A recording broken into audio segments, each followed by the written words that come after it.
These of our POL's presentations today. This is group 2. I would like to thank everyone, like I said. Again, if you're not familiar with Public Allies is a Metro Detroit program from the University of Michigan Dearborn. It's a social justice program. Excuse me, put my glasses on so I can see. Our mission is to create a just and equitable society and the diverse leadership to sustain it. And again, like I said before, this is our second round, group 2 of our POL presentation. So first, I would like to start off like we always start off our meetings, or anytime we get together, we always start off with something called a circle question. Okay, so my question today is, if you could only have one item, if you can only take one physical item on a desert island, what would that item be? If you can only take one physical item on a desert island, what would that item be? Anyone could start. That's easy. My Bible. My Bible. That was easy. Okay. Who's next? Yeah, I think I'm bringing the Bible too. Hallelujah. I would say a blanket. Nice thick comforter. Are we anticipating being rescued off this island, or are we surviving on this island? I would hope so, but you gotta survive first. A knife.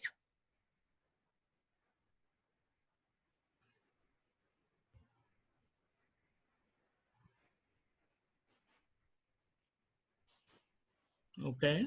Water. Bring a tarp. Okay. I have to agree with Shay, a water filter, so I can clean out the water.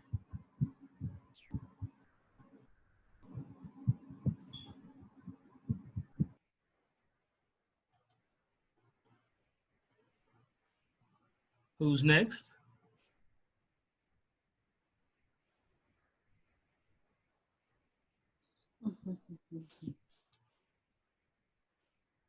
People are responding in the chat, PV. Right, I'm looking. Who's next? So Sierra said sunscreen. Reed said a knife is always a good call. Hollis said religious scripture. Okay.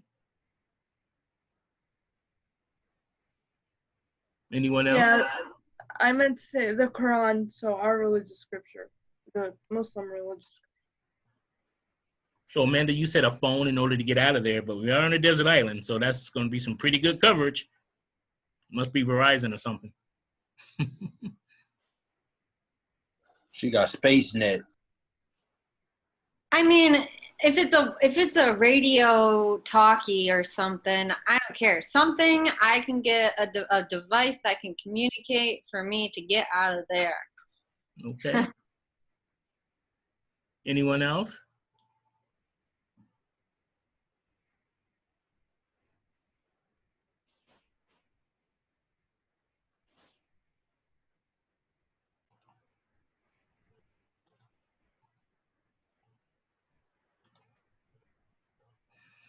So Jupiter said a visor.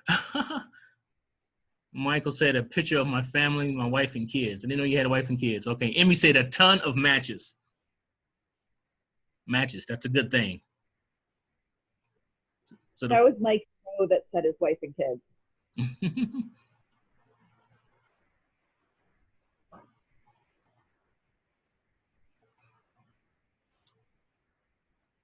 Anyone else?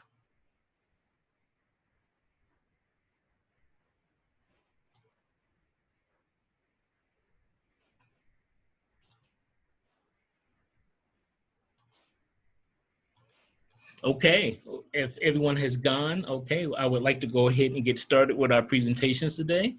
So, per our agenda reads like this. We're gonna go with Ryan from the University of Michigan Detroit Center, and then Tierra, and then Tierra, who's with Gleaners, and then Michael, who's with DPSCD, okay?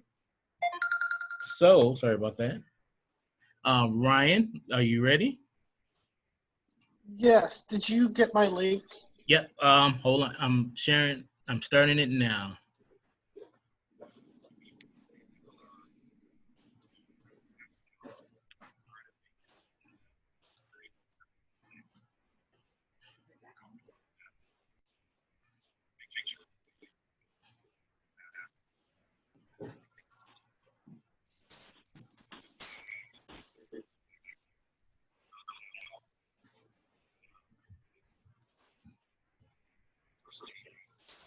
And Ryan, you have control. Okay, thank you.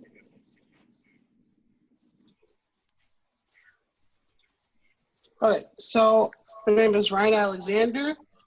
I am with the University of Michigan Detroit Center. I want to start with our mission statement. The University of Michigan Detroit Center provides a visible symbol or 200-year relationship with the city of Detroit, community located in the heart of the city's cultural center on Woodward Avenue.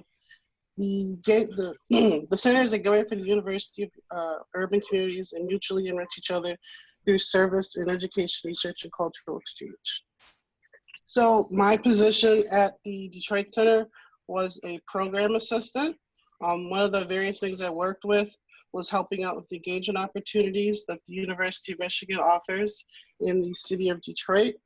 One of the other things I helped out with was I was on the team that helped launch the implementation of Salesforce, which is a really cool service that connects other organizations of other departments to make sure that there's more like a whole cohesive front.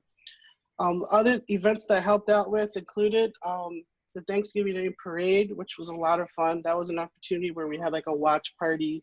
We were able to just like at breakfast, and it gives people were able to experience the parade like from the Detroit Center. I'm sure a lot of you know that's a prime location to have that event. One of my other favorite ones I did was the Eye on Detroit. That's just a series of events where we talked about various political issues and just tried to get engaged with the community. Typically the people that you wouldn't associate with the University of Michigan, more so the community like outside of that. The other one that we just recently wrapped up on is the campus community visit. That one was a really eye-opening experience because that went from an actual event where we would go to Ann Arbor and talk about engagement opportunities that the university has to offer just to help out nonprofits. But we had to, like halfway through planning it, we had to switch from having an actual event to having it as a virtual event due to COVID-19. So that was like one of the great experiences that I gained at that. I was able to just like learn how to pivot on the fly as a team, which was really great. And we were able to successfully launch the campus community visit. And I also did front desk support and IT support at the University of Michigan Detroit Center. So if anybody needed help with any of the IT needs, because this is an event space, so whenever people would come in and do like presentations or things like that, I would always be there to help out with any needs they had. And then this picture right here is from the Noel night, which was another event that we held, which is really great. We had Christmas carolers, we had food, and we had Santa, of course, and it was just a really great opportunity. So before coming to Public Allies, I was usually just a quiet person. I like to keep to myself pretty much. I wasn't much of a people person. I had some experience, some professional experience, but not enough to get started. The knowledge I had of technology was okay, but I think that was one of the improvements I made after coming out of PA, just for spending the 10 months at the Detroit Center. Another thing, I was involved on campus a lot in school, but I didn't really do much volunteer work. And that was one of the things that I needed to improve on was doing more volunteer service. So that's another thing I was able to do more of when coming in PA. And another thing I wasn't aware of before PA was the engagement opportunities that the University of Michigan has to offer. After PA, one of the things I really enjoyed about Public Allies was the staff in the cohort. They helped me get out of my tendencies of keeping to myself. The PA and the staff and the cohort really helped me open up more when it comes to meeting with people and networking. And then I guess one of the things after PA, I could say that I made a lot of meaningful professional connections. And part of being Public Allies is being able to network and make connections. My placement also was another place where I was able to improve my networking skills just based on the amount of volume of nonprofits that came through for service events and meetings and events such of that nature. I was able to communicate with a lot of people, get a lot of emails, phone numbers, and contacts, and then just people that I would see on a day-to-day basis. And after the 10 months, I I'm able to talk with people and just get to know people a lot better. Next up, so service through PA. One of the great things about Public Allies was on top of the service work we did was the service projects that we did outside of our placement. One of the ones, including the TSP, which was a really good project I was able to work on with through Detroit Parks and Recreation with the Butzel Family Center. We weren't able to complete that service project to the fullest of our capabilities, but we were able to make some really good improvements and strides for that one. So the purpose of that one was to have a prom student dress giveaway, and one of the things that we were able to work on as a team through our team service project was just collecting donations and just making sure to get the word out about the event. We were a little sad that we weren't able to complete the event, but we were also very happy to be able to secure donations for the future. Another one that we did was the Detroit Rescue Mission. We did soup kitchen volunteer service. I believe it was like one Saturday morning a few months ago, and that was really exciting. It's always good to like actually do service projects where you feel like you're giving back to the community. So that was a good thing. We served breakfast to people who came to the soup kitchen. And then another one we did was the MLK Day celebration at the Charles A. Trent Museum. That was really exciting. That was another great way of feeling like you give back to the community and just being involved on that day. And then something else that I picked up on that I actually really enjoyed that I continue to work on in the future is I would volunteer throughout the winter. I would volunteer at Cabbage and Soup Kitchen. And I really enjoyed that. I learned a lot about the process. There was a lot I didn't know. And it was just some extra volunteer work, volunteer service that I would do, and that I look forward to getting back into as soon as the everything clears up with COVID. But I know that's one of the things that I want to stay active with post Public Allies is always being like involved in the community through service. Professional skills gained, like I said, I was able to be on the team that launched Salesforce at the University of Michigan Detroit Center, and I was able to do the training, and I learned so much, and it's such a helpful skill to learn. I'm confident to say if you had a general question about Salesforce, I would be able to answer that question. It's just something that I felt was really cool. I had no knowledge of it going into it, but starting back in November, we started working on it, and up until now, it's launched and it's fully successful. Another professional skill I learned, I'm still learning this one, was Excel. That one, that's another like powerful tool or professional skills gain that I learned. One of the projects we worked on as a team was a mapping of the service projects and nonprofits in the city of Detroit.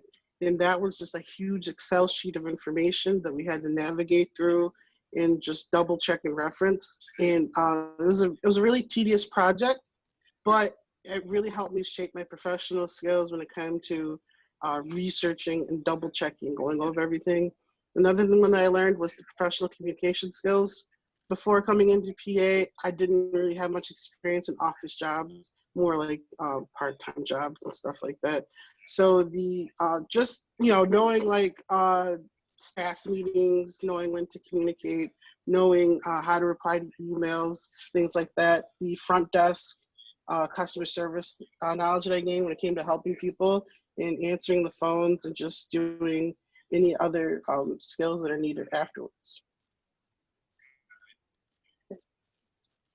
Additional learning at placement and at PA, I learned how to work as a team in a professional environment to achieve a common goal. One of the things we worked at was the TSP, and then at placement, another thing we worked on was revamping the mission statement and just setting out the Detroit Center goals for the next few years. That was something that was really cool because it was a really good way to sit down and observe like other people's ways of thinking and tendencies and getting like different perspectives. I really enjoyed that. I learned what other nonprofit organizations have to offer. And I also discovered that that I could have a career path in the nonprofit field. And I also learned that I can thrive in a professional environment.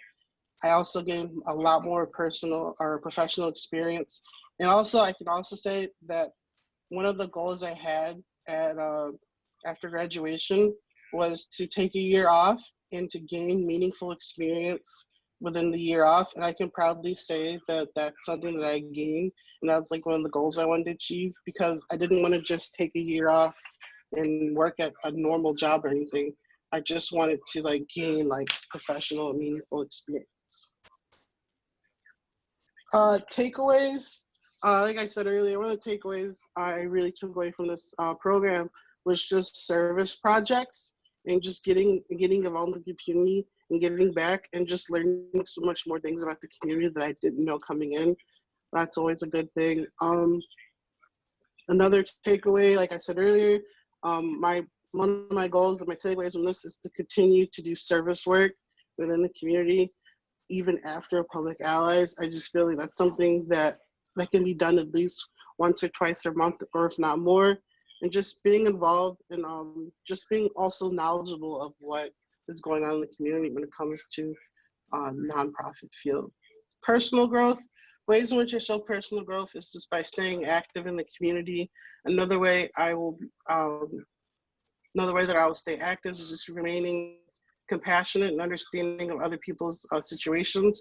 That's another thing that that was another takeaway that I had to go along with my personal growth.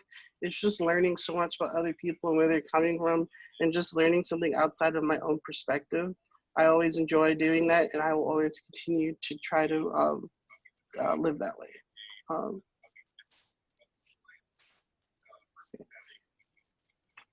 The Public Allies values that I will continue to live by after.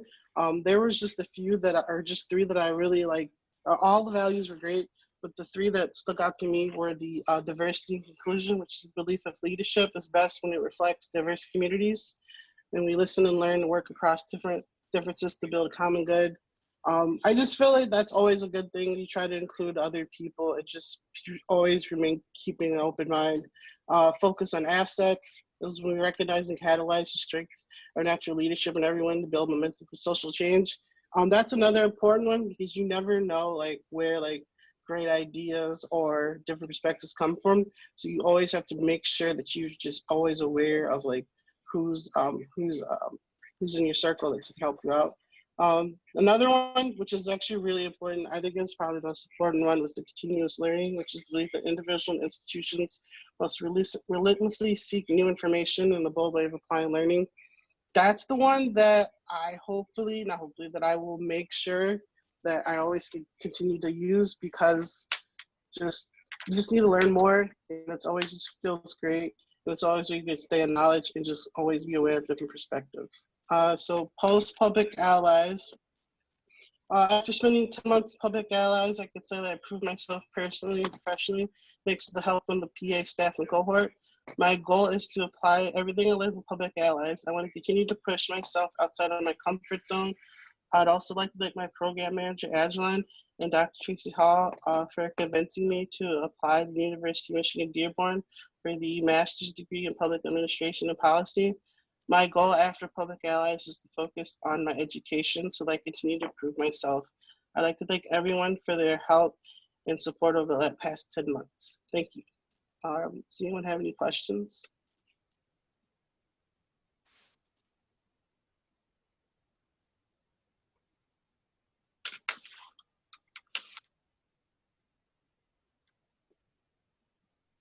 Hello? I Hey, can Ryan. take questions. Yeah, I'll ask you a question. So I'm excited that you're probably gonna be in class with me sometime over the next few years, hopefully, fingers crossed. Are you gonna work while you're coming to school, or are you gonna try to go to school full time? Do you have a? That I'm not sure. I just want to make sure that I'm doing something where I can focus more on like my education, because that's like the #1 goal for me, is just focusing on that. So I mean, whatever comes after that is fine, but the #1 priority is getting my master's degree. Cool. Thank you. Hey, Ryan. Great job. Thank you. So you said you want to go to school for public policy? Yes. Is there a specific realm within that you want to focus on, or that you hope to focus on? So the two that I would like to focus on would be the nonprofit and human resources. Those are the two that I want to focus on. I feel like those are two really cool aspects of it that I want to get into. Great.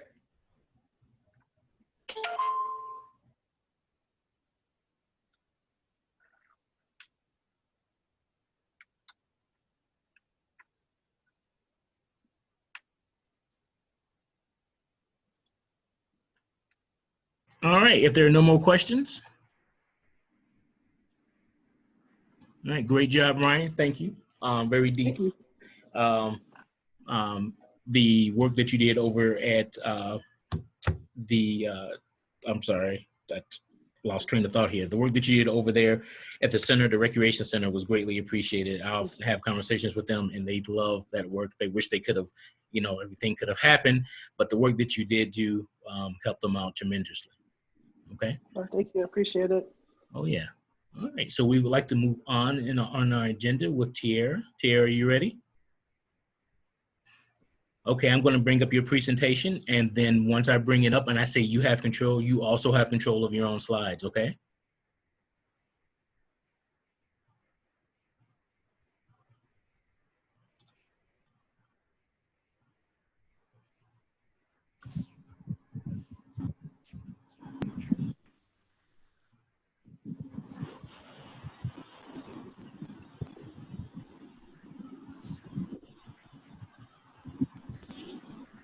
Okay.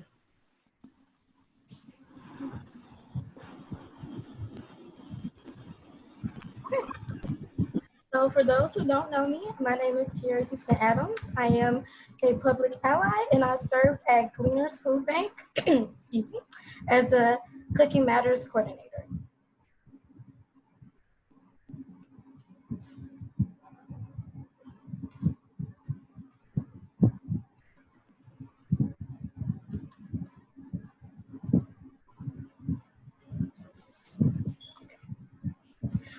Cooking Matters' mission is to provide households with access to sufficient nutritious food and related resources. We accomplish this through collaboration, efficient operations, education, and innovative solutions to achieve a hunger-free community in Southeast Michigan. So at Gleaners, I was a Cooking Matters coordinator. Basically, Cooking Matters is a program that provides nutrition education to everyone. We do kids classes, teen classes, adults. And my objectives really defined my role there. So I'll just read a little bit of that. I worked with chefs and nutrition educators and agency site managers to implement courses and tours using Cooking Matters core curriculum. So I was the main contact for all the volunteers, which include nutritionists, chefs, the host sites that was hosting the classes, and I will bring all the materials from the cooking materials to books, anything, any of the participant needs, as in like the goods that they got. So yeah, everything.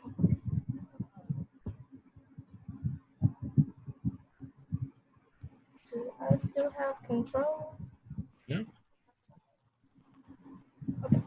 I identify and participate in opportunities to recruit volunteers and build relationships with chefs, dietitians, and other potential volunteers to maintain enough trained instructors to reach course goals. So I worked really close with the volunteer supervisor, Renee, at the beginning, of course, before COVID. I used to go to the volunteer trainings, used to help out with that. I went to about, I want to say 3 fairs. To recruit volunteers. I use social media as a tool to recruit volunteers. So I was very hands-on with that. I also assist with outreach to new sites to help expand programming in our service area. So any chance I got to network with someone to potentially host a class there, I took it. I mainly did this at the beginning because when we first got there in November, some classes were kind of dying down. So I made a list of churches, potential churches we could have the classes with. And yeah, that's what I pretty much did at the beginning.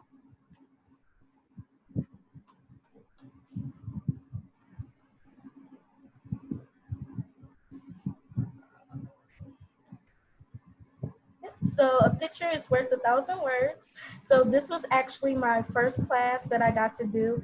I didn't get to do many on my own because of COVID, unfortunately, but I did get to train and co-coordinate with a lot of classes before then, kind of like I would say November to January, the beginning of January, I co-coordinated with other people to do it. So this was my first class. It was at an elderly home, and they were such an amazing group. We had a great time. My supervisor Rachel was in the back with also 2 other volunteers. Good times. This was me in other classes. This was 2 adult classes, 1 at a church, 1 at a veterans home. They were also a group. This was me at a kids class. I love the kids and teens classes, even though I looked about their age, as short as them, but that's me. And also with another AmeriCorps member, Chelsea. She was in a different AmeriCorps. She's a great woman also. So great memories. And this was the NOAA project. We went to a church to pass out food. These were some of my coworkers. You have Renee, a volunteer supervisor, my supervisor, Chelsea, who I just previously stated, and Amani, a full-time Cooking Matters coordinator. So great group of women. Rachel was a great supervisor. Also Rebecca too, even though she wasn't technically my supervisor, she was like a second supervisor to me, and anything I need, I will go to those 2, and I really appreciate them. So transitions through to COVID-19. So from going to a Cooking Matters coordinator and coordinating the classes and really getting into my groove of things, of starting my own classes, COVID hit, unfortunately. So I kind of had to transition into mobile distributions, which we went all over Michigan to pass out food to people and property, and some people just to have groceries.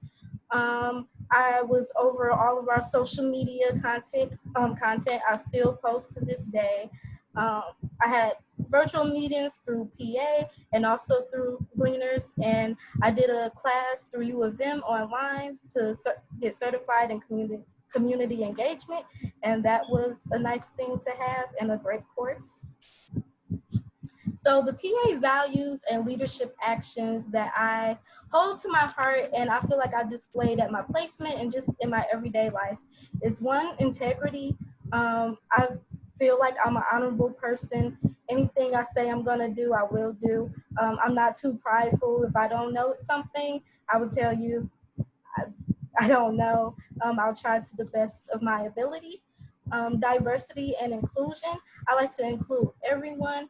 And it's so funny because I really feel like I included that in placement, because some sites where we did the Cooking Matter classes, I was like, oh, this is great. Do they really need this class? Or we'll go to a school, they have a home ec room, and I'm like, oh, look at here. And then we'll go on to another site, and sometimes they have to find a classroom just for us to have the class. So just including everybody in this opportunity was such a great thing to do. Continuous learning. I learn something every day. I learn something from everybody in this program. I'm one of the youngest in the cohort, which my 20th birthday is next month. I'm accepting gifts all of August. But yeah, right now, the space in my life, all I can do is learn. And that's what I've been doing. I learn something every day. Collaborate with the group. I can do work on my own, but I love working with the group and feeding off each other ideas, which goes to my last one, catalyze the strengths and natural leaderships of individuals and communities. I love being the best person I can be and kind of pushing other people to be the best people they can be, and just being a group of leaders coming out of poverty or from all walks of life. I love teamwork, and I try to include everyone. Public allies and Gleaners lessons and realizations. So during public allies and my placement at Gleaners, I learned a lot about myself, even during COVID. So I really appreciate this program and Gleaners because I realized a lot. Some of the things I realized, to go into things with the open mind because the outcome can change. So I'm the type of person, if I have a plan, I'm gonna stick to it. Even if down the road, I'm like, I'm not really feeling this. I'm like, well, this is my plan. I'm gonna stick to it. Public allies really showed me sometimes things are out of my control, just like the second one. Do not stress about things that are out of your control. And I really learned that sometimes you can have the same outcome, but go like in a different path, and that's okay. And sometimes you realize once you're doing something, this isn't really for me, and that's okay too. So I learned a lot about that. Networking gets you far in your career. I always had an idea that networking helps, but until I actually did it, it's something that you have to do to realize the full effect of it. And yeah, it gets you far. If you know the right people, it can get you way further than maybe you would have got yourself without knowing those type of people. I have a passion for working with youth. So yeah, I had like 2-3 teen or kids classes before COVID. I really enjoyed the kids and teen classes. I don't want to say I necessarily want to be an educator like in a school setting, but I do like to bring knowledge to youth and work with youth and listen to them and talk to them also. So maybe a career, with youth, but not a teacher necessarily. And also I like being able to give everyone a fair opportunity to learn something. So just like I said previously, going to some classes where they had everything on our list and going to some other classes where it's like, oh, I feel like they really could benefit from this, program, when in reality, both of them can benefit for this program. So just giving a fair opportunity for everyone to learn something is something I'm really passionate about. We all know life isn't fair, but to actually give somebody a fair opportunity was so heartwarming. And I really love the work I did at Public Allies and Gleaners. So some kind words. Everyone here on this call loves helping people and, giving feedback to people. But receiving feedback can really go a long way too. Not even just to boost your ego, but just to know that, you're kind of doing the right thing in life.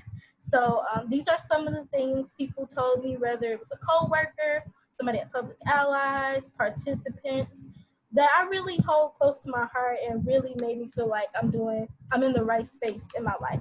So some quotes are, "You are so positive. Every time I see you around, you have a smile on your face that can light up the room. You remind me of my eldest granddaughter. You are really going to make a change in the world. Your beautiful smile will always be in my heart, and I know you will do great things to change the world. I hope that our paths cross again someday. I would love to keep in touch with you and watch you soar." So yeah, I really hope anything people said close to my heart, which, I'm not going to say, this was just smooth sailing, it wasn't stressful, but for the most part, this was a very positive aspect in my life, both Gleaners and Public Allies. So life after Public Allies, I really thought I had it figured out at first coming into Public Allies.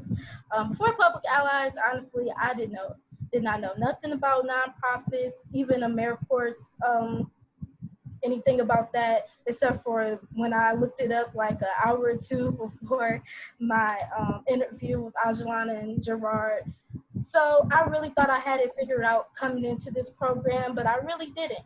And at first I was like, maybe I'll go back to school, work a job, but I do want to do a second service term before I really just go out there. I feel like it's some things I need to work on, and also just a lot of things I learned doing a service term. So I'm looking for programs both in state and out of state. So that's immediately after Public Allies. That's what I'm gonna do. And this is my contact information. I will hope everybody stay in contact with me, whether you email me sometimes or call me. I really want to thank everybody. Like I said, Rachel, Rebecca, Ajalan, he was the best program manager, all the PA staff, and just everyone supporting me on my journey. And yeah, thank you for your time.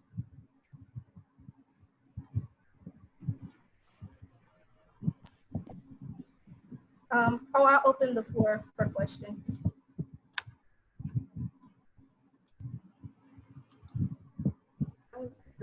Tiara, and I miss you. I miss you too, Tina.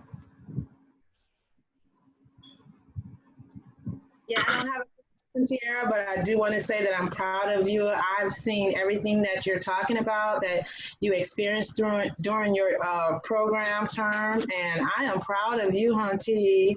And I can't wait to see what you're going to do in the near future, and I will stay in contact. Thank you, Tawana.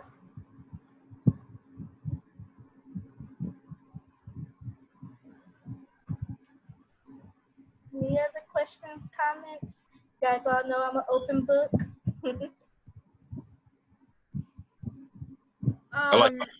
You did a wonderful job, Tiara. I loved it. It was concise, thorough, informative, and I learned a lot.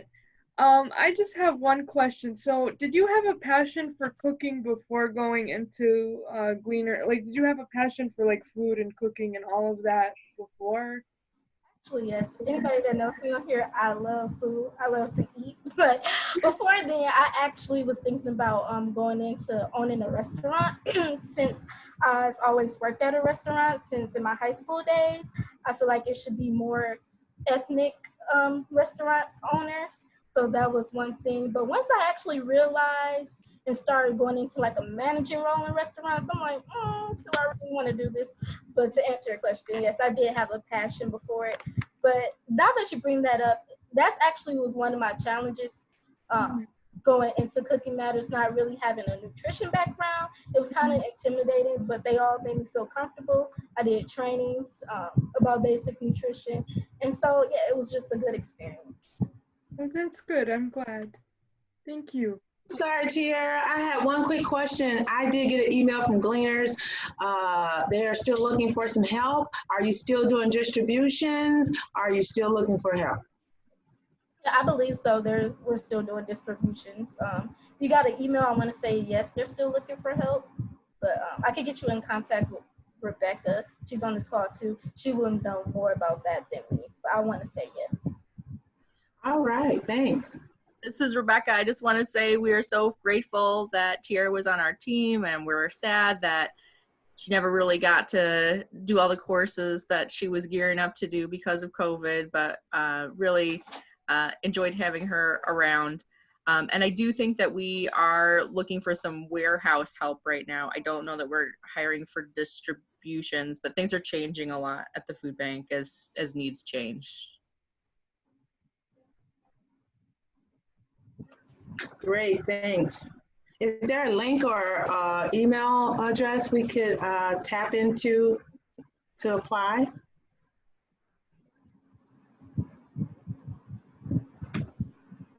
Yeah, Rebecca, could you put that in the chat?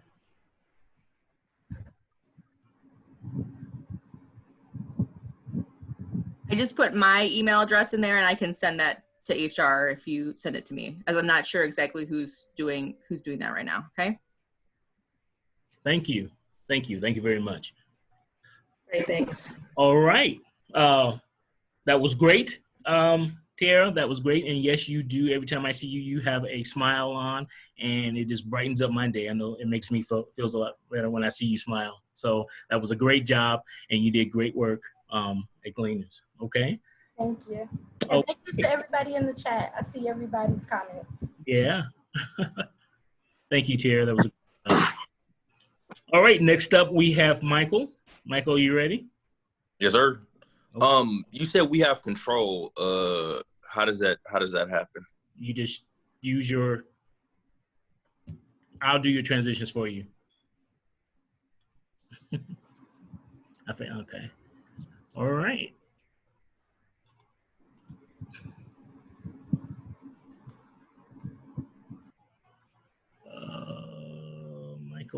Michael.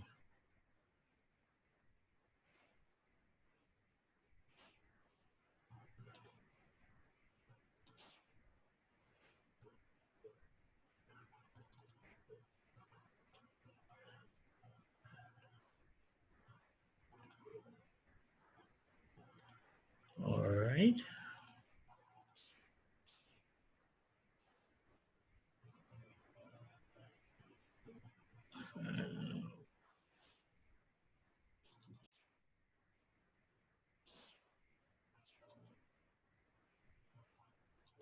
Okay, Michael, you're up.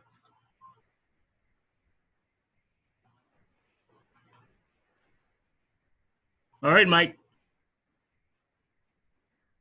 Hi, I was on mute. You didn't hear my joke. I might be upset. But can you guys hear me okay? Is it anything sounding funny? We're good. All right, for sure. Well, afternoon, everybody. For everybody who doesn't know me, my name is Michael Lewis II. In this service term with Public Allies 2019-2020, I served with my old school district, Detroit Public Schools Community District. I was able to go with two other of our fellow allies. Shout out to the Dream Team, Josh and Bree. You can go on to the next one. So, in this presentation, I basically want to give everybody a look into what my experience was, both personal and professional, through Public Allies. And I'm basically going to be answering these 4 questions. The first one, how did I discover Public Allies? How did I get here?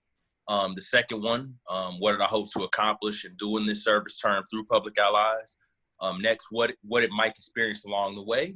What I experienced while I was doing my service term, both professionally and personally. And lastly, what did I take away from all of that for just the package deal that was Public Allies and DPSCD? And without further ado, so just starting off, a little background on me. Number one, I was born October 5th, 1995. So I'm 24 years old, staring at 25 in the face. I know it's all downhill after that. So we're going to be celebrating that this year. Makes me a Libra. For you astronomy folks out there, I know a lot of people love their zodiac signs. I attended Wayne State University. Makes me a warrior. Not only do I like that just as a term, as being, a person who's able to succeed in battle and conquer, but I was very proud to go there, especially at a time where a lot of people weren't that proud to go to Wayne State. So I majored in broadcast journalism. I'm actually not done. I have about 20 credits left, which is a part of what the next slide will be about how I got here. But it was Joy's experience. I'm probably going to be graduating with minimal to no debt, so I'm happy. In my spare time, I'm a photographer, videographer. This kind of actually goes into my passion for broadcast journalism, which then elevated to a passion kind of just for total storytelling with marketing and communications. So that's how I brought my professional and personal together. You get paid to tell stories in journalism. You get paid to tell stories in marketing and comms. So that's kind of how I chose my my professional path. These are just some of the photos that I took recently during the pandemic. I just really feel like I was in my creative bag. So that's just for everybody's viewing pleasure. Includes a couple of friends that I have. A friend of mine's getting married. You see that right there. I love me some Batman, you know that. And then just a couple of my friends and one of my personal items. And lastly, once you have a professional path like that, you kind of have to have something that drives you in it. It's not just all passion, I think. It kind of has to be a goal. And I love problem solving. I like figuring things out. On a shoot, I like trying to find why the light isn't letting me do what I want to do and other things like that. So that's how I kind of bring all my professional and personal together. Next slide.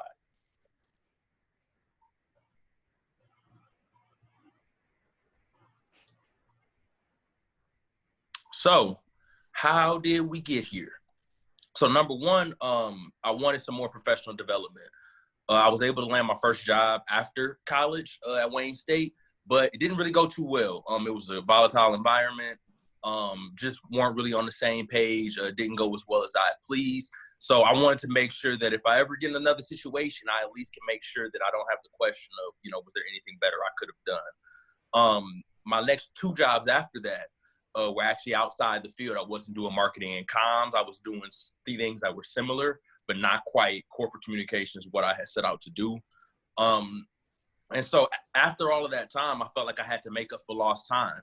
I needed to make sure my skills were as sharp as they needed to be with, this past time being out of my element. And in addition, I wanted to make sure that I was filling the time that I was accumulating with stuff that would help me later down the line. So I needed to kind of do both, work backwards and forwards at the same time. On top of that, I wanted a job with purpose. Those one of the jobs I liked a lot. Unfortunately, the organization just didn't really, their mission just wasn't as pungent as I would like it to be. But the other two just weren't at all. And so I really wanted to go somewhere where it was, where I was really hands-on with making something happen. As you can imagine, a school district is that. Sorry, people be outside. And then after that, on top of that, I wanted to make sure that I was able to still practice my skills, photo and video, because not all the time in marketing and comms is that a part. I really wanted to make sure that was a part as well. I've always been active in the nonprofit space. In fact, I was a part of a nonprofit in my neighborhood. So it just kind of felt like Public Allies having to focus on wanting to strengthen the nonprofit industry, that was something that I could identify with. And then lastly, just to tie it all together, DPSCD, my former school district, and Public Allies brought all those missions together. I'm helping the school district, which is helping to educate children like myself. I actually went to one of the better DPSCD high schools. So I was thinking about a lot of the kids who do struggle in some of these places that I didn't experience. I felt that the best thing I could do was take the skills I learned from DPS, what I got from college, and now what I'm even learning in Public Allies, and go full steam ahead. Next slide. That's what you call a win-win. So once I kind of had a path set out for me, once I brought all these things together, I had to have a goal earlier. So the first one was I wanted to add tangible marketing skills to my toolbox, because I hadn't practiced real tangible corporate communications and marketing in my last couple of positions. That was really important to me.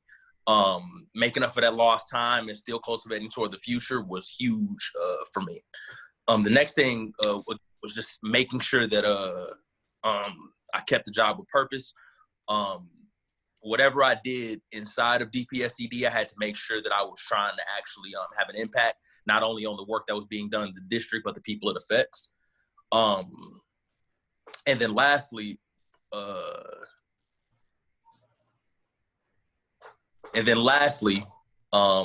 since Public Allies and DPSCD, again, just going back, brought all of these things together, it gave me an opportunity not only to accomplish some of the marketing things I wanted to do personally and professionally, but also I got to help other people. And that's something that was really important to me. So, next slide.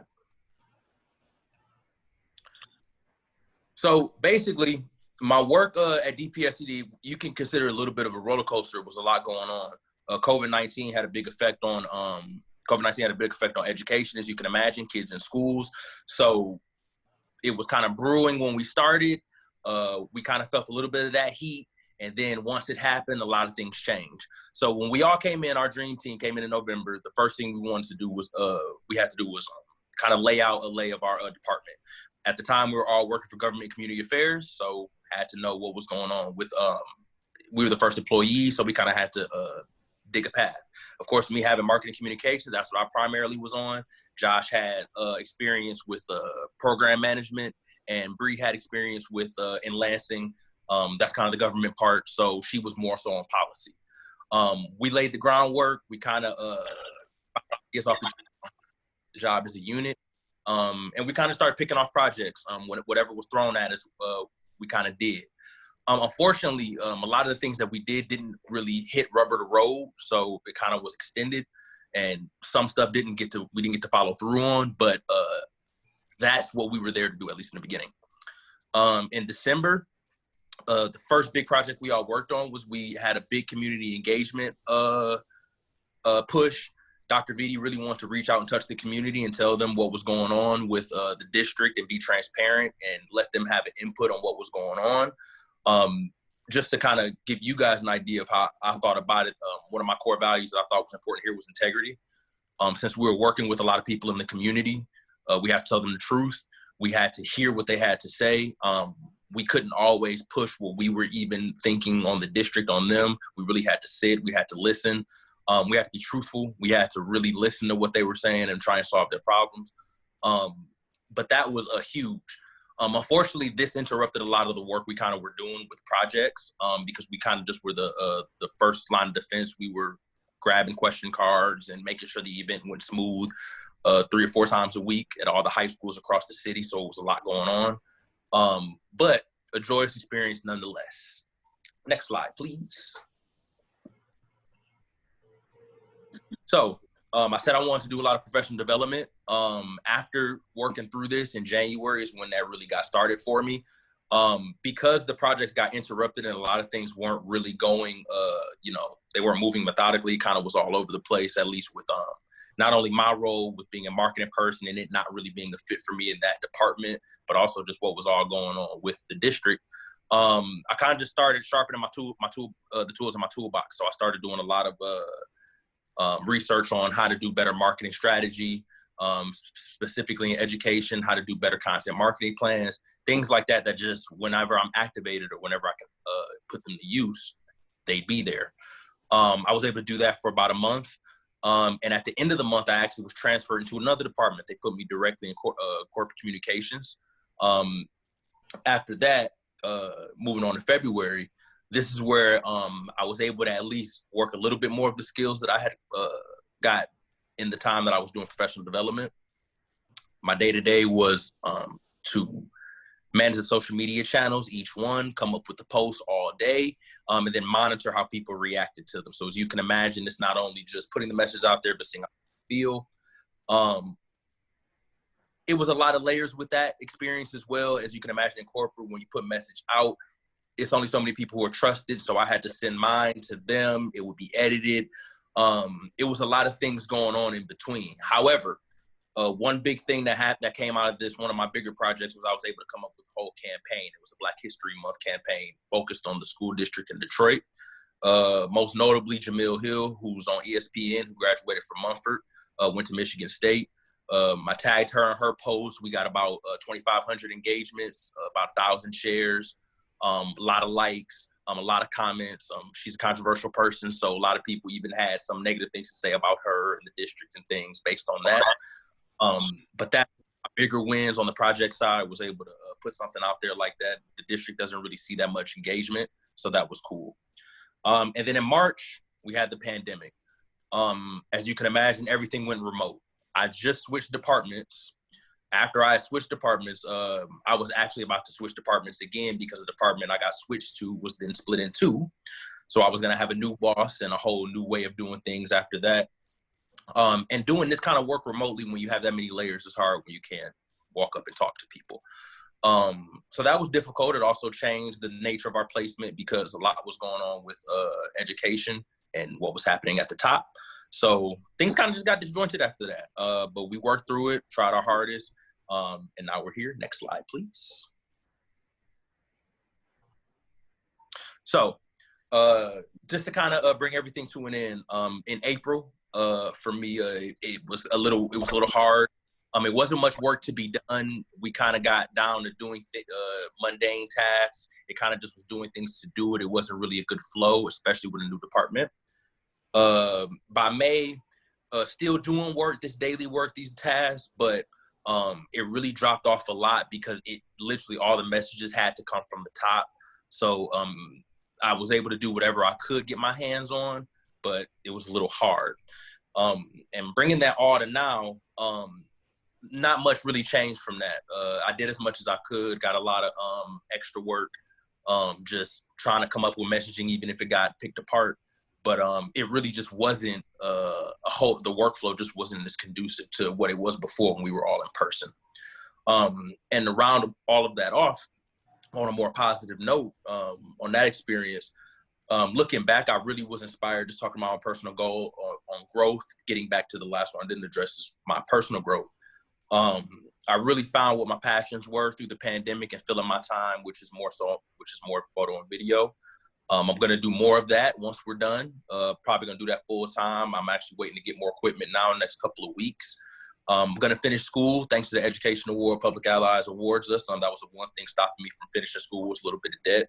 So once I'm able to do that, the next 2 semesters, I'll be done. Have my degree. Sky's the limit after that. And I'll hopefully have a thriving business. And we can figure it out from there. Any questions?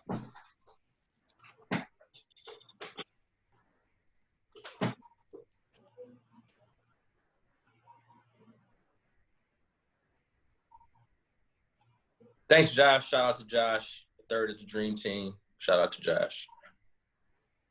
Thank you, Holla. All caps. I feel that. Oh, my boy, Bree, I heard you say that with the double red exclamation points. That's that thug emphasis.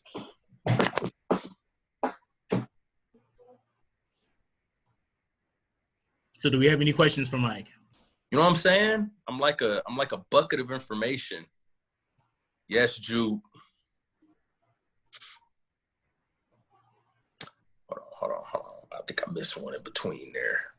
I'm gonna go back and say thank you to that person. No questions? No nothing? I'll just say that I should have guessed that you was a Libra.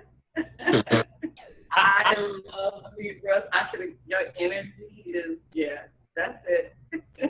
Thank you so much. I have no idea how my face was looking because I could not see myself. So please, I hope nobody was screenshotting me. I know I can be a lot if I can't see. All right. If there are no questions, then I would like to. Hey, I have a question. I'm sorry, Willis. Oh, go ahead. This is Maddie. Hey, Maddie. Mike, I was just wondering, what is advice that you would give future allies? Don't look at this as a job. If you're going to come and be a public ally, you have to really commit. That's something that was hard for me in the beginning because I just and how the program could kind of benefit me and be that kind of stopgap. Me.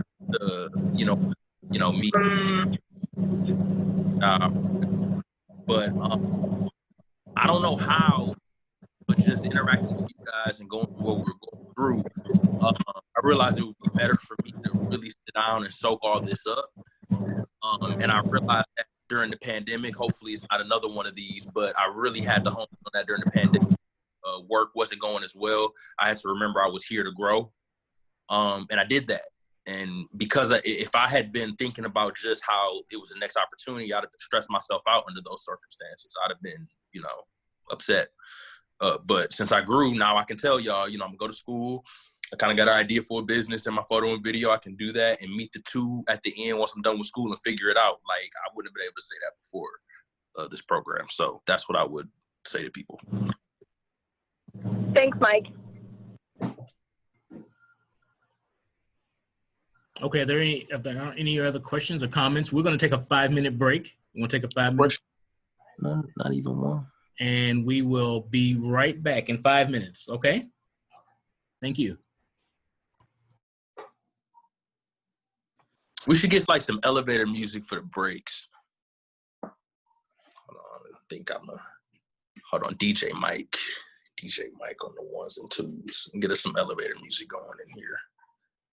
Some whole music, like when you call Apple Care and they answer the phone.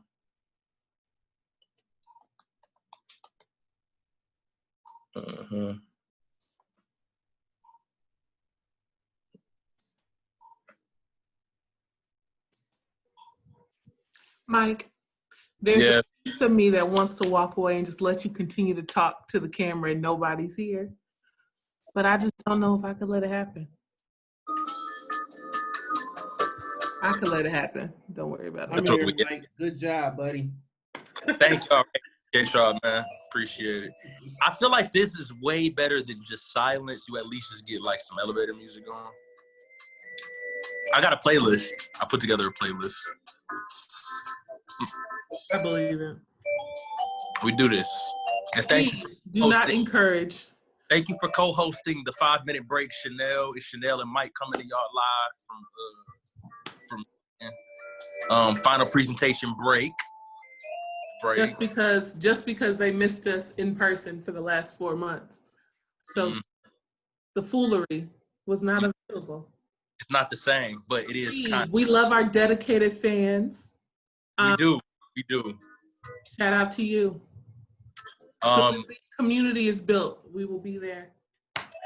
If if all donations to keep this show going can be sent to either Chanel's Cash App or mine. We got to pay the bills, guys. Got to pay the bills. You know what I'm saying? It costs to put on such an extravaganza in this 5 minutes that we have. As authentic as it is. I'm thinking like $150, $75 split. Cool for you? Cool. You know? All right.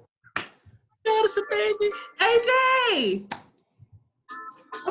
Kids, hey! Y'all a mess. Don't forget. Y'all a whole mess. You tell me don't elevator read. Yes, give it all here. Give it all here. You done? Hold on, we're gonna go to the next song. I'm going back off video. Okay. I don't want to be distracted. You should be the first guest. Huh? I'm the first guest. Yes, you should be like, you please tell us how motherhood. Hey, Blue. Come borrow the baby yet? During you know what? You can come borrow him, yes. So he can climb up your walls. Does he? I'm just gonna take him to the park. Take out garbage? He act like it. He act like he want to take out the garbage, do laundry, all that. Nah, Mike, do it on your own. You got it. I mean, no, look. You have to get the first thing they taught me in broadcast journalism in class is you have to take what the subject gives you. So, like, I got to work with this. So, hold on, Everybody know every child first chore is dishes. That's what I was gonna say. Dishes. Or the toys out the living room. Real chores. You supposed to do that. Come do these dishes though. Because the mother, what is the first chore you're gonna give your child? AJ, why are you running around? This is why I have to go off video. He's running around in a circle. He's taking the house over. Good, our plan's working. You know, proceeds to AJ and his terror. I just want y'all to see what this kid is doing. AJ, buddy, come here. Oh my! Literally running the living room. He should be tired though. Later, He needs a nap. That's the problem. Okay, well let him get this out. We're gonna sleep like a rock. Buddy, run it out. Run it out.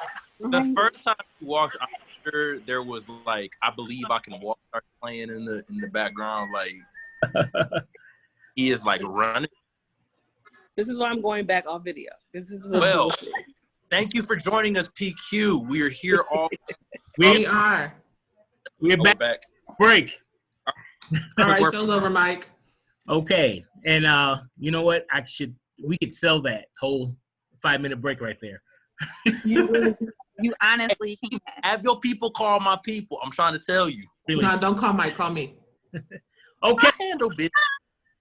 Ladies and gentlemen, we're going to begin with the second half of our presentations. Where we're going to start it off with Amanda. Amanda, are you ready? Sure. All right. I screen and then hand over controls to you.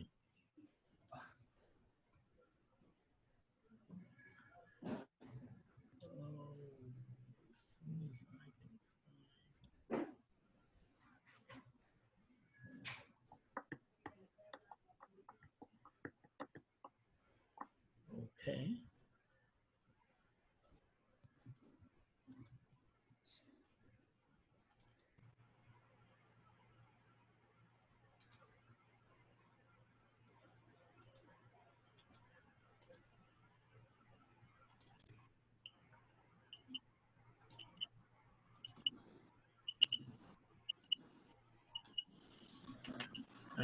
And you have control, Amanda. All right. So my presentation of learning. Kitty.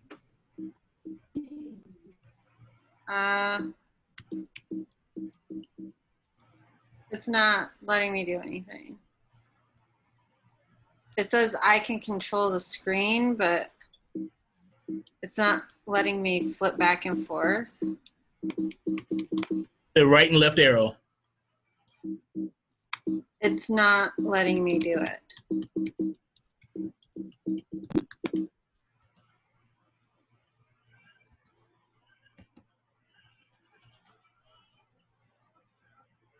Okay.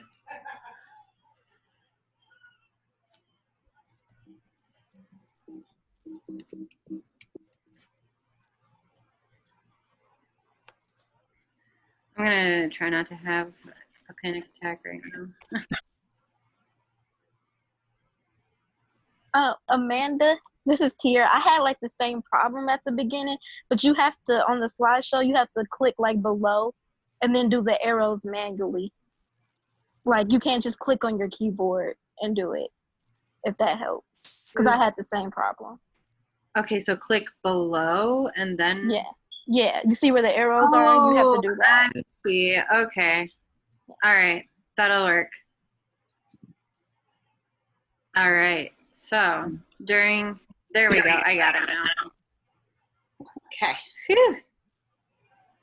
So during my presentation, I will share with you what I did while serving at the Detroit Zoological Society, my experience as a public ally, my personal growth, how the pandemic challenged me to be flexible, and aspects of my service term I am most proud of. So I was an education intern at the Detroit Zoo. That's me right there, holding a mud puppy. And these are other pictures of the zoo. This was Ketty, who was born, I think, right around the time that we were there. She was like, the zoo was obsessed with her, and she's actually really kind of adorable. But yeah, every day was inspiring. I could go out and see animals right outside there that you wouldn't normally see. Like even behind the building I was in, there were camels just kind of there. I helped teach youth about citizen science and mud puppies.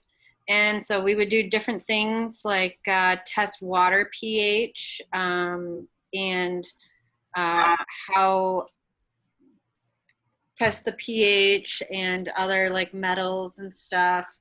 And we would correlate it with how important for mud puppies to have good water and other environmental issues that we were able to connect with youth about. While I was there, we did the mud puppy program at Boys and Girls Club. And so we traveled to a couple different locations, and this particular picture here, we're building robots that they could drive underwater to take pictures of the mud puppies, which was pretty neat. And this was another program that I got to collaborate on. And this was Akila. This is Akila. She was also part of this program. And I don't think she's in this picture. No, but I am. I'm way back there. So this is Akila, and we worked a lot together along with another girl named Danae. For this program, we were teaching youth about gardening and aeroponics, and the class was actually going to be building a garden as a class, and we were teaching them the differences between fruit and veggies, and we would always prepare different foods for them to try, so that was pretty neat. And this is Public Allies, the cohort. I made some pretty awesome friends. And I really appreciate Public Allies because it's like this title says, Public Allies teaches community by building one. And I grew really close with the people that I was in the cohort with. When I look at the photos of us, I can hear their voices and remember their different personalities. And,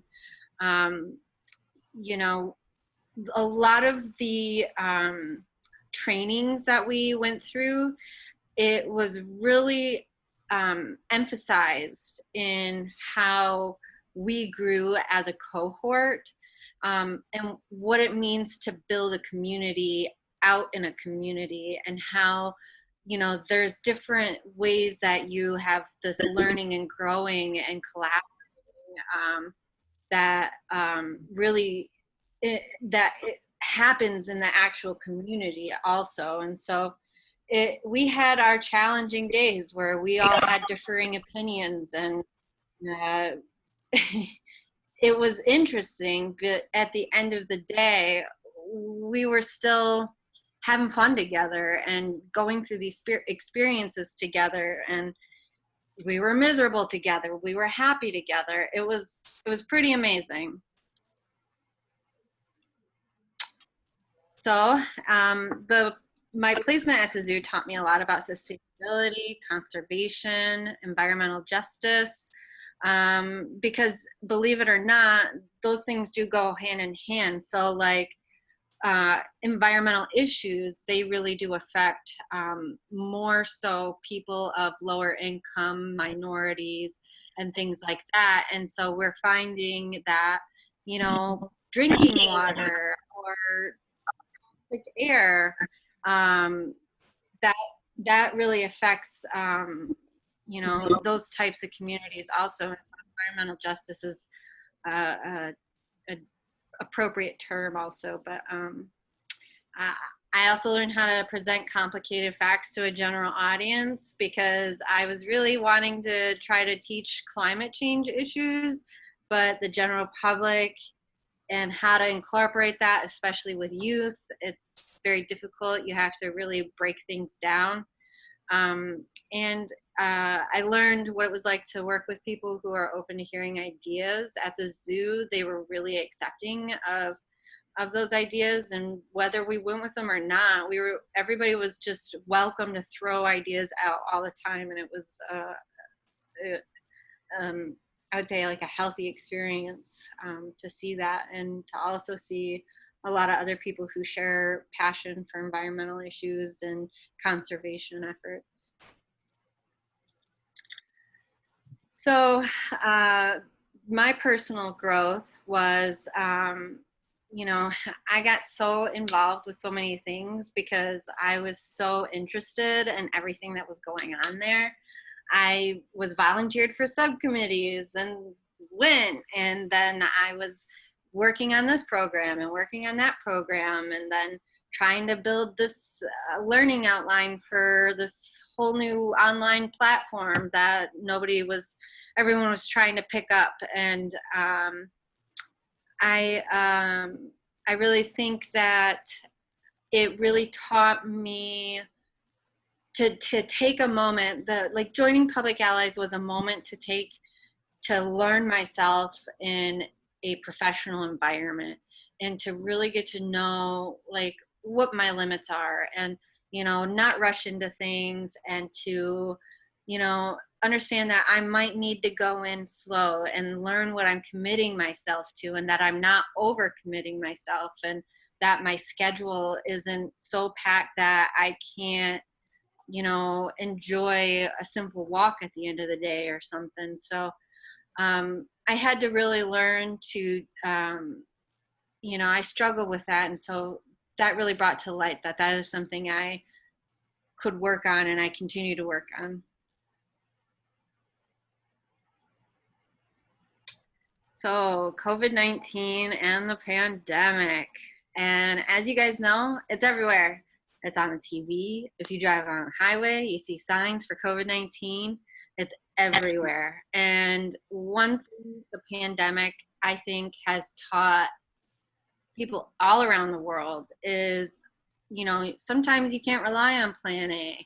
Sometimes you have to really consider plan B, C, and D. And really, it takes being flexible to really be able to, you know, accommodate your goals and reestablish, you know, what those might be at the end of the day, because sometimes you have to recreate everything from scratch. But you know, I think that being a part of a cohort, that also really helped, because I think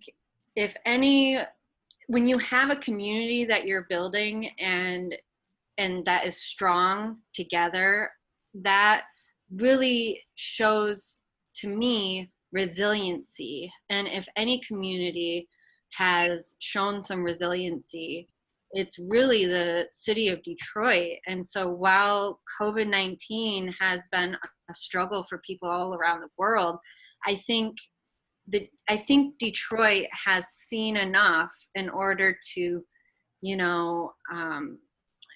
have a greater capacity to revive and get through it, and, work together to do what they got to do to rebuild after this whole pandemic is said and done.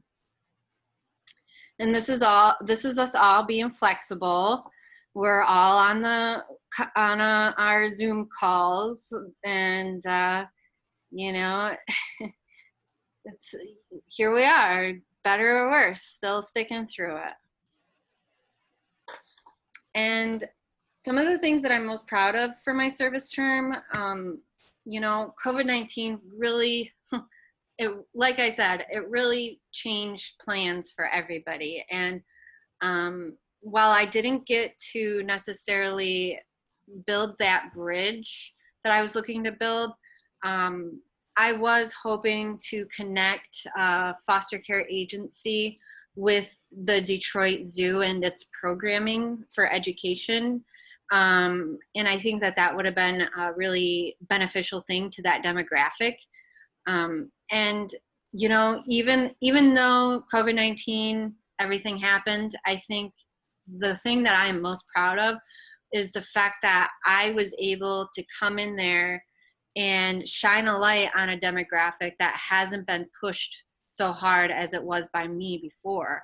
And so I know that a lot of the people, like the supervisors, had an interest in partnering with foster care agencies, but they hadn't really begun to take those steps. And, I came in there and I said, this is the one thing I hope to accomplish during my whole service term. And so, I think that sat with them. And I think even after my term, I think my purpose will remain. Like, they won't forget that somebody came in and was fighting for this demographic, and it could be meaningful to push that through. If not soon, then hopefully in the future. And that's it. So thank you very much for your time and attention. Any questions?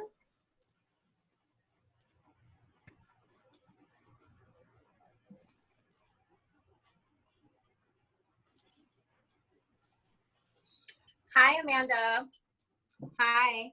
I wanted to say you did a great job, and I'm happy you were able to do things in the career path that you were looking to do already.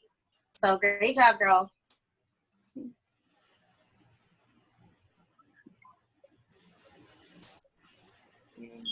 Can you hear me? Yeah. Thank you. Oh, cool. Hey, Amanda. Hey. I don't think you said this, but what was your favorite animal at the zoo? I know, it's a hard question. That is a hard question. I don't know. The wolves were pretty cool. But then, I don't know, the cats. I like the lions and the tigers too. Ditto. Amanda, you talked about the red panda. Was it? Her name was Ketty, if I'm not mistaken. How old is she now? How old do red pandas live? I don't know. She's got to be maybe like half a year, maybe a little more. I don't think she's a year old yet. Oh, yeah, she's a year old. Oh, she's adorable. I can see why they adore her so much. Yes, but great job on your presentation as well. I really liked the part, especially the part where you talked about bonding with the cohort. Thanks. You're welcome.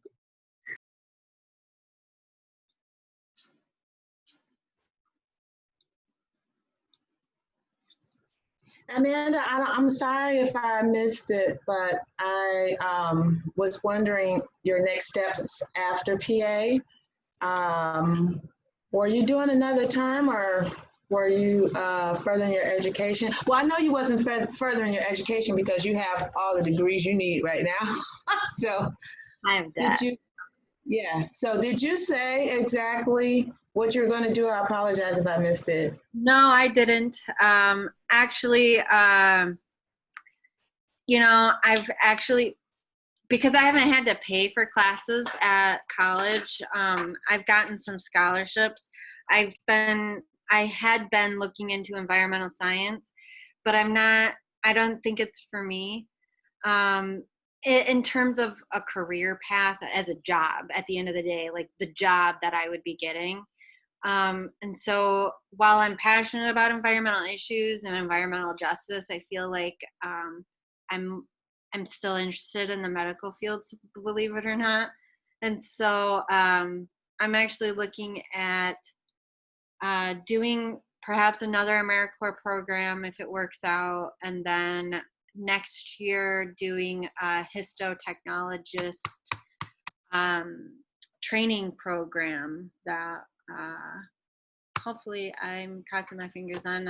I've already gotten support in terms of recommenders, and hopefully that works out. Great. Thanks.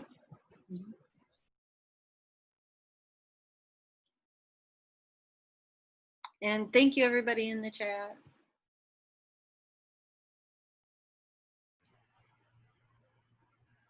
All right, are there any other questions for Amanda?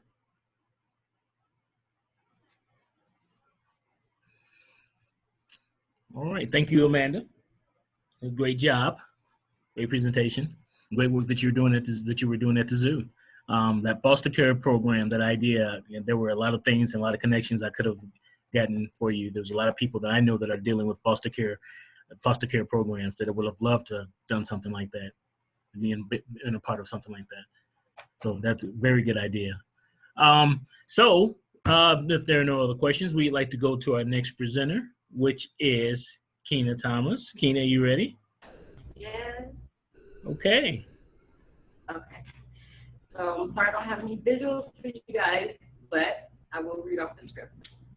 I currently serve at CHS, which is Community Home and Support. It serves Detroit and its surrounding communities by providing financial assistance, supportive services, and counseling to individuals and families experiencing housing crisis. The CHS team achieves this by community development and organizing, fighting poverty through housing supportive services. Our values at CHS, the need of the client.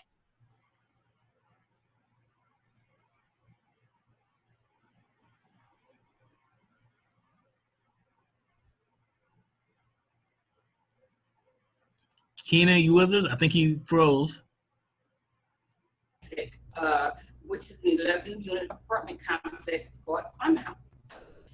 I oversee the building to make sure it is in good working condition, looks clean, and well maintained. I also collect rent, arrange for any needed repairs of the residence units to be fixed, answer complaints and concerns from the residents, manage files to make sure residents are up to date with the required documents to continue to receive their subsidy. What I've learned since being placed at Simon House is that it's not that individuals cannot afford to pay rent, it's that market rent can be extremely high for someone who's on a fixed income. So low income properties are a must if we want to see results in helping the homeless population. With that being stated, I feel like all of the Public Allies core values have helped me in seeing this job through, but mainly practicing my own personal mission, and that is believing that no one is useless in this world, like the burdens of others, and this is why I serve. I just want to say that I feel like at this time, we could just go ahead and all just be real that we're all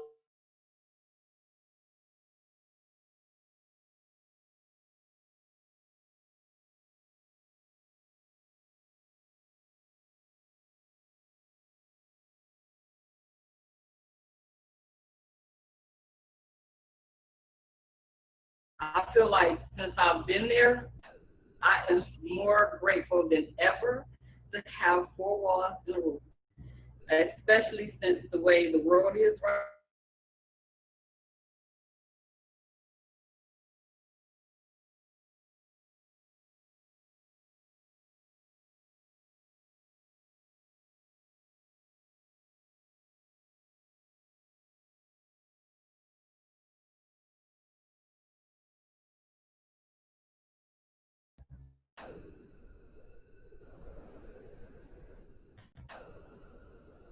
Keen, I think your sound is out. Can you hear me now? Yes. Did you hear anything I said? Not the last bit, the last paragraph. Okay. I was just saying, like, during this whole COVID thing, it's like, it's kind of scary because you gotta just think about, we are like 1 or 2 paychecks away from being homeless, and just working in that kind of environment, you kind of really see it. Because even though they have a subsidy, they can like mess up one thing and lose their subsidy. And it just lets you see like there's no real security in the world. I don't care if you own your house, got a subsidy or whatever, you can be homeless. So I just think we should be more grateful that we have 4 walls and a roof every day. So that was my takeaway. I mean, I learned a lot. I'm still learning.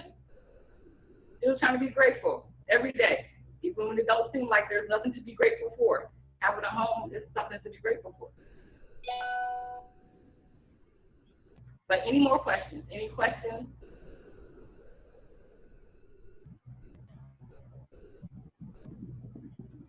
Kina, what are you planning on doing next? I would like to say my ideal situation would be, okay, I want to work full time and go to school part time. I have 2 children, 13 and 7. I don't know if I'm going to homeschool them or send them back to school. It's up in the air, everything. I can't make a solid decision from right now until tomorrow.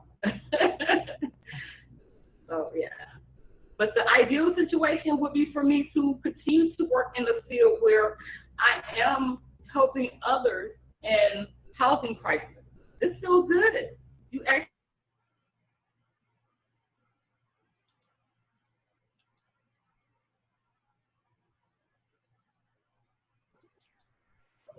Kina, I would like to ask you, how have you pivoted around the COVID at your placement? Are you still having to report to your placement, or are you just doing what we're doing at home virtually, trying to support our organizations the best we can virtually? still report to my place 2 days a week. It was 3. I cut it down to 2. Yeah, so it's not, I can't do everything virtually like you guys can. So some things I can, but I can't get their payments virtually. I have to go in and put it in their box.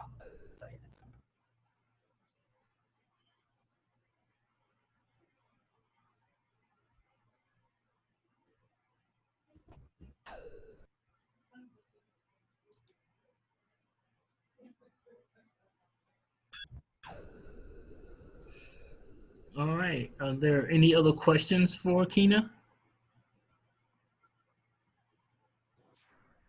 So Kina, would you do this again if you had the opportunity to, or would you recommend an AmeriCorps experience to someone else?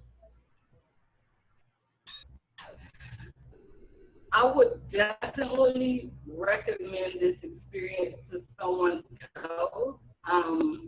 It's great. It's good to engage with different people and learn everything you can and hold on to it so you can take it with you. I don't know if I actually have the strength to do, if I could, I probably couldn't, you know what I'm saying? Like, this has been a lot. So, yeah, I think I did my part. Yes, thank you. One last question, Kina. Can you give me some information or any kind of tips or resources for people needing housing to come to CHS? Is there a website, a link, or anything you can connect me with for individuals I run across that's looking for housing right now? I have like 2 people right now that needs housing in an emergency type situation. Is there any kind of resource you can offer me for through CHS? Honestly, like right now, everybody is in like a housing crisis. Like, what about all the people that's in the shelter during this COVID? They need help too. Shelters are full to the max. I mean, only thing I can tell you is they can come to CHS. They can get on their website, and they have different things. Like they can have like a hand-up account. So if somebody might need help with a bed or maybe just some furniture or a bill that might be about to.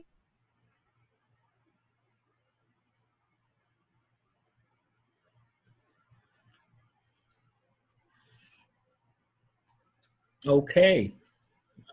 Thank you, Kiana, for that. I know we talked a lot, and it seems like I didn't know you were doing that much over there. Midway through, she was telling me some of the stuff that she was doing over there, and I'm like, wow, you know, that whole living community apartment building, that was something. So a lot of work, but it seems like you were doing all good work over there, and it seems like they really liked you. All right. So with that, thank you, Kina, for that presentation, and we'd like to move on to our next presenter, which is Dewan Anderson. Dewan, are you ready? Yes, I am. Okay. Okay, so what's on this program is it's just a collab of pictures that I just collected over the time of placement. They're gonna play while I do the talking.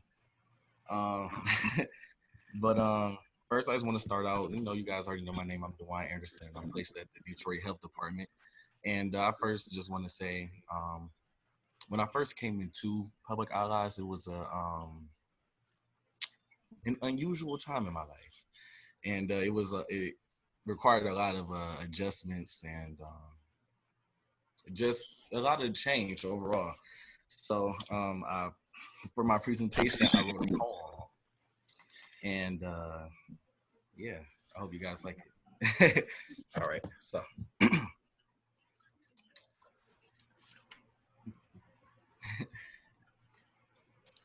Things all changed when I filled the app. Fresh across the stage, just received my cat. I didn't have a clue as to what was at the school. See, because over the summer, I was hospitalized, then came Public Allies, then my grandma dies, my eyes was all cried, creativity was dry. Do I want to fight or just fly? Because I still got to strive. I got placed at DHD, which opened the door for me, with a supervisor to die for, and billboard pictures of me. Now, low-key, I was scared. I was fresh out of high school. I ain't have to be there.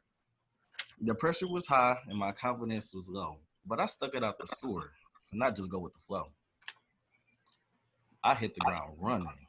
All these sorry. I hit the ground running. All these certifications, dang, I feel like stunting. I feel like something I've achieved. I educate the youngest not to do weed. My low confidence had been freed. Hey, I even met Rashida Tlaib.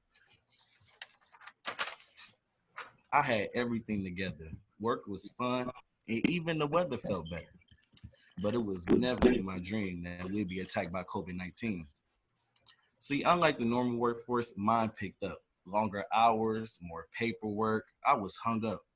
Everything was at home and was shut down. I got bored from being living room bound. Moms were struggling, siblings was bugging, the world was crazy. They canceled hugging. No loving, just distance and mask.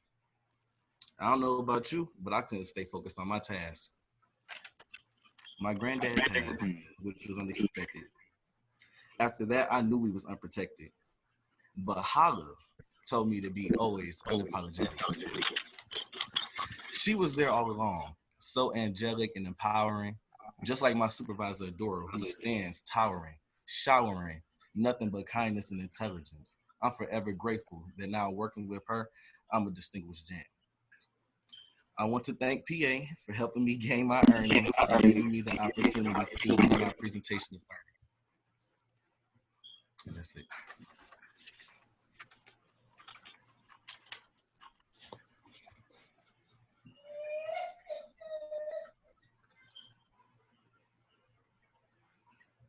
Any questions for Dawn? I don't know. Was that good? Wow. I can see in the comments. Thank you. That was amazing. It was amazing. Good job, Dewan. Thank you. Great job, Dewan. I'm so proud of you. Thank you. Thank you.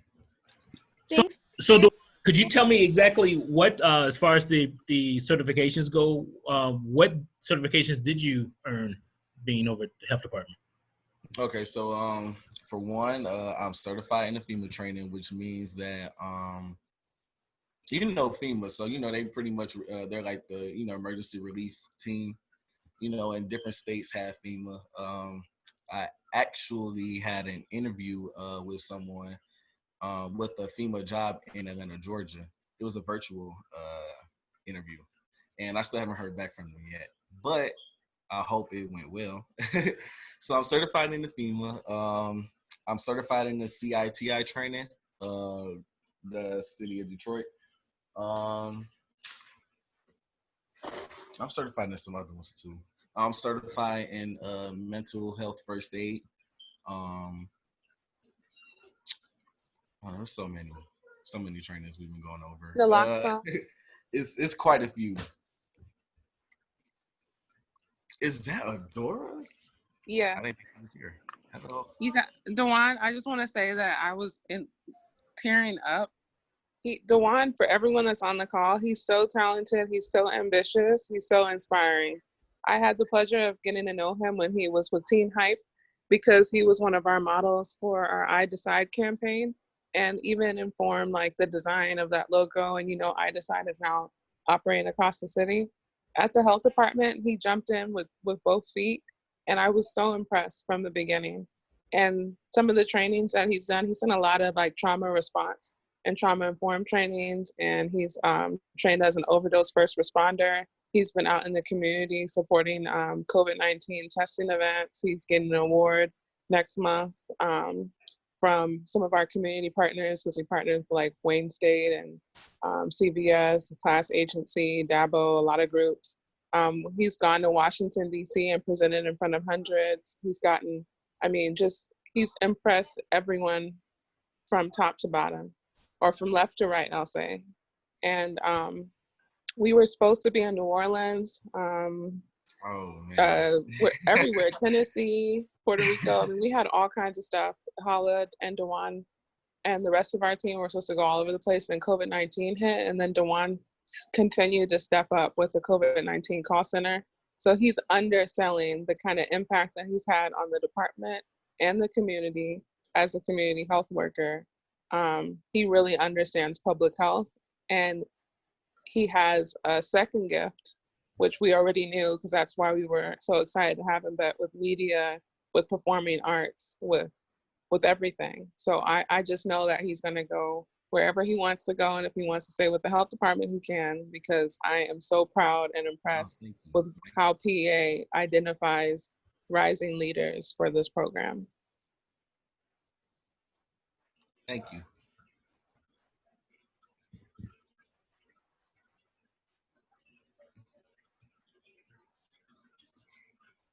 Thank you, Adora. Thank you for those kind words. And again, Dewan, you were also on that TSB over at the Recreation Center, which you guys didn't get to finish. But again, like I said earlier to Ryan, the work that you did do, they loved over there, and it helped them out, even though you guys didn't get to finish because of COVID.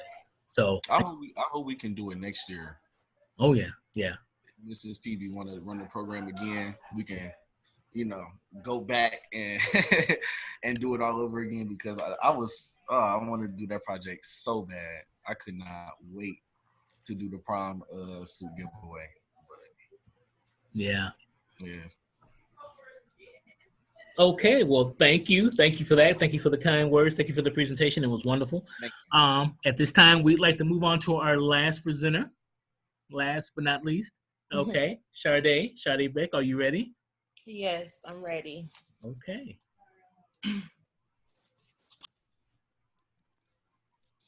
Okay. So hi everybody, my name is Sade Beck. I am a public ally alum, and I'm serving my second term. I'm serving my second term at the Detroit Phoenix Center.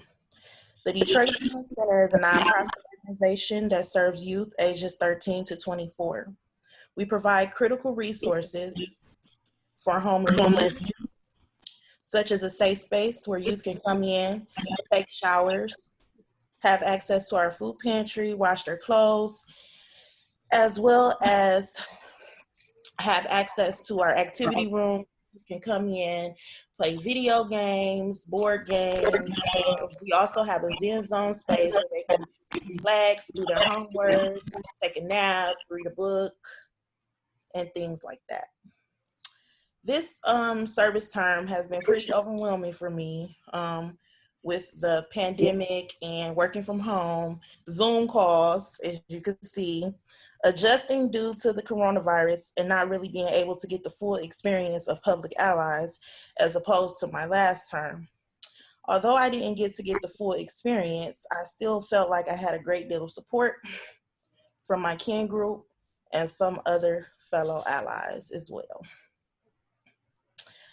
My hardest challenge from this term and last term was me being, oh, that's my supervisor and me, and that's me at a back to school blast.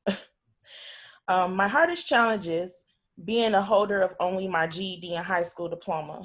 That was a challenge for me because it made me feel like I was less than.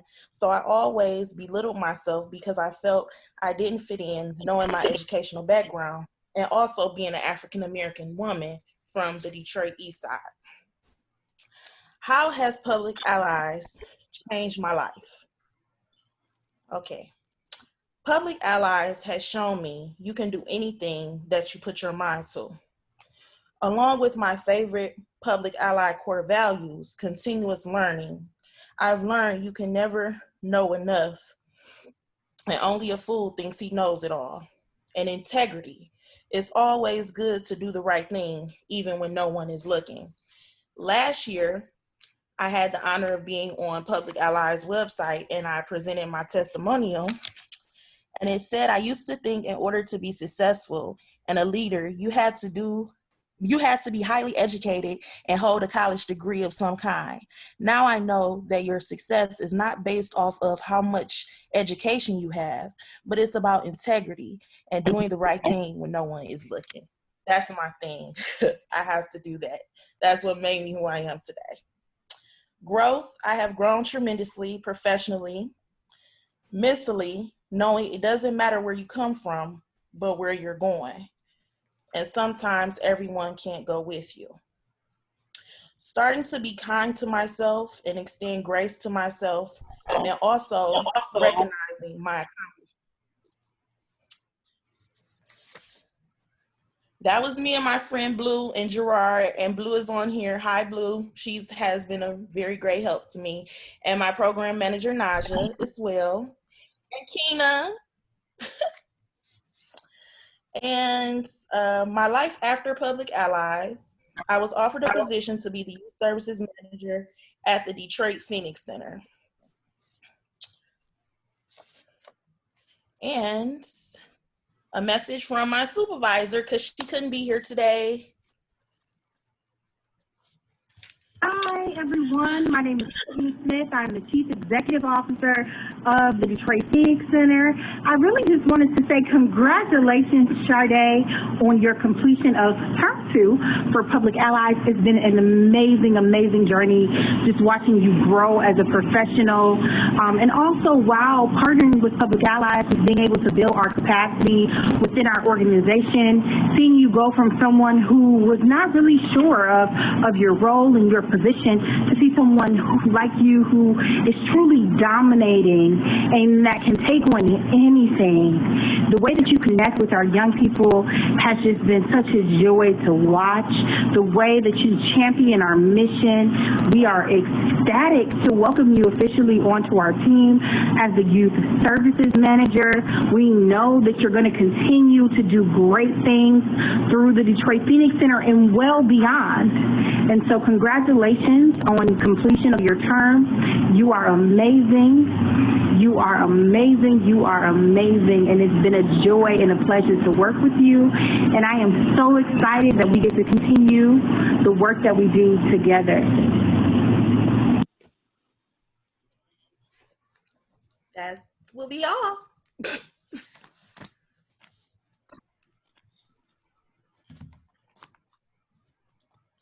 Any questions? Yay, Sade, I love it. Yes. Thank you.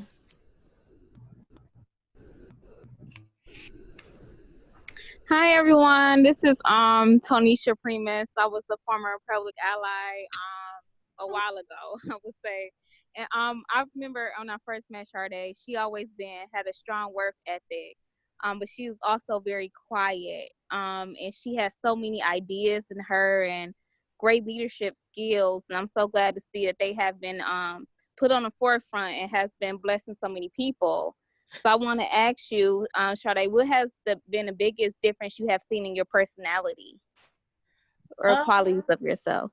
I'm more open. I'm more open to just getting to know people, and I'm just more open and not really too standoffish. I kind of more engaging, as well as I know that with the line of work that I'm in, I have to be able to network and build relationships. So it's very important to be able to talk to people and get to know people and build relationships.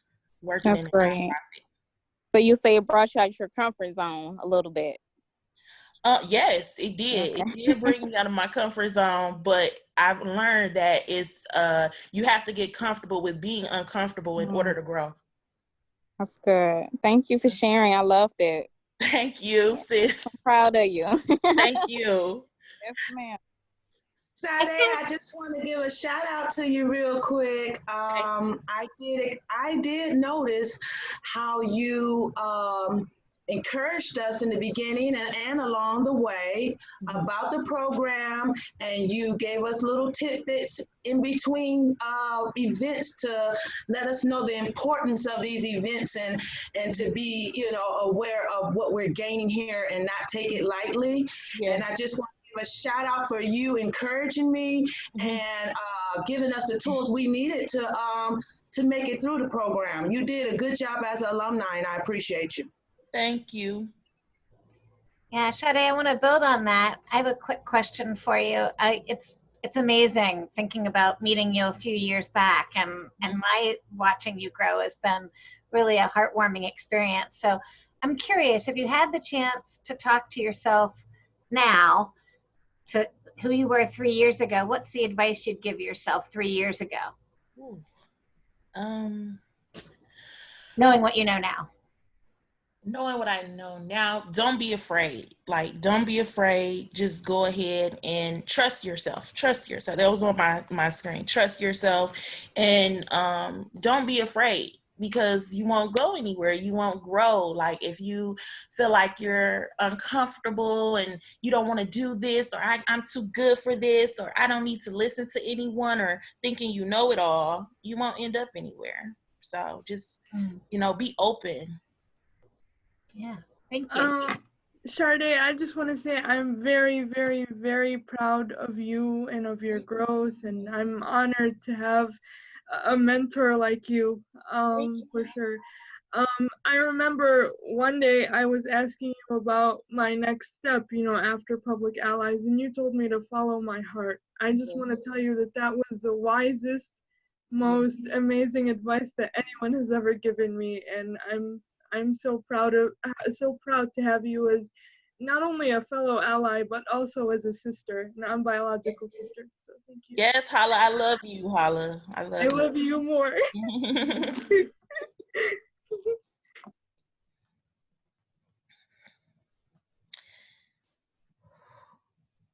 Is that it? I would like to say now, most of you guys, I'm gonna tell it a little bit, Sade. Most of you guys don't know how nervous she was at doing this. I almost didn't think she was gonna do it. But you know, the funny thing is, now that you listen to her talk, you wouldn't believe that she was nervous. You know, you wouldn't believe that she was that nervous. Once you start asking her questions and she starts talking about her background and the people that she works with, she just goes on and on and on. And I kept saying to her, Sade, come on, that's it. That's all we want to hear right there. You know, so that was beautiful. That was wonderful. You did an excellent job, an excellent work over there with the Phoenix Center. Excellent work over there. I want to shout out Maddie, because she really is the one who got me through this. You and Maddie, Mr. Peavy and Maddie really got me through this. Because Maddie, what I did, the reason why I was so nervous is because I was trying to cram everything into 10, 15 minutes because I feel like I've accomplished so much. I've done so much, and I want to let everybody know what I've done. And it just became overwhelming for me to say, oh, I did this, I did that, I did. Like, I don't want to do that. So I just kind of, Maddie told me to kind of break it down a little bit, and then I'll be okay. So that's what I did. Okay, so then let me do it. You've done a lot. Yes, I have. For you. Thank you, everybody. All right, everyone. I'd like to thank you for being for our second round of our POLs. For those of you who will continue to be with us to our last round, which is on Friday, I will see you then at 9 o'clock on Friday for our last round of POLs.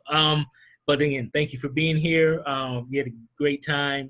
You can hear some of the interesting things that our allies are doing, and they're doing great work wherever they are. So I would like to end this exactly how we always end our meetings or events. We're going to end it with a question, just like we began. All right. So my question is for everyone: if you had your own talk show, who would be your first guest? Oh. Tyler Perry. That's for me. Tyler Perry. James Baldwin. Okay. Sade Beck. Oh my God. Blue.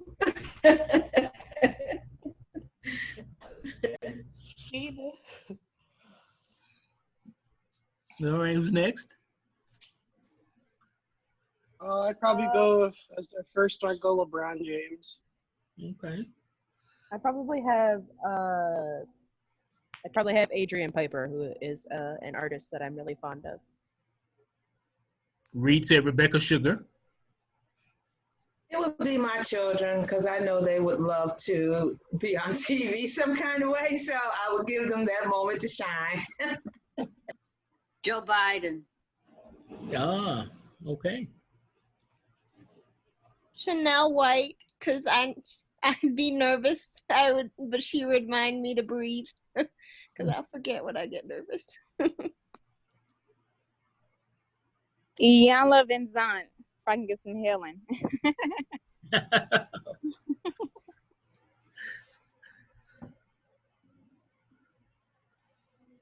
Anyone else?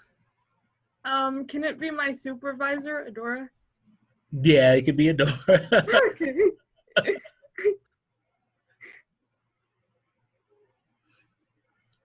All right.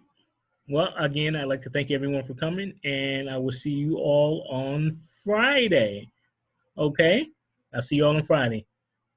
Have a nice evening. Thank you.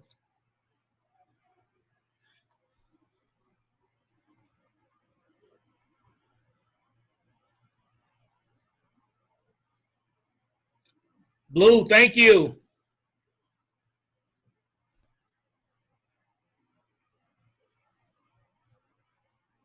Sade, I'm proud of you, girl. You did that. Yes, you did. You did that. All that hard work pays off. Yes, you And did. don't worry, when I get my talk show, you will be the first one, because you got a lot to say and a lot to inspire people with. So keep up the good work. I'm proud, and call me anytime like always. Hey, Blue.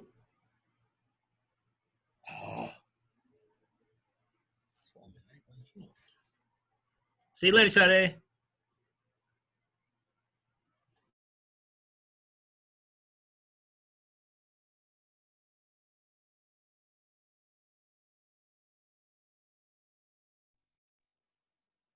Hey, I can't hear you. Wait, something's happening. Okay, wait. Miss Phoebe? Yeah. Can you do me a favor? Absolutely. Do you still talk to Larry Charles, right? I do. Can you send me his email address? Absolutely. You want his email and his phone number or just his email? Both, actually. I appreciate that. Absolutely. I'll have it to you in the next few minutes. All right. Thank you. Thanks for all your help. You're so welcome. I'm so glad to see you. This COVID thing sucks. What are they doing?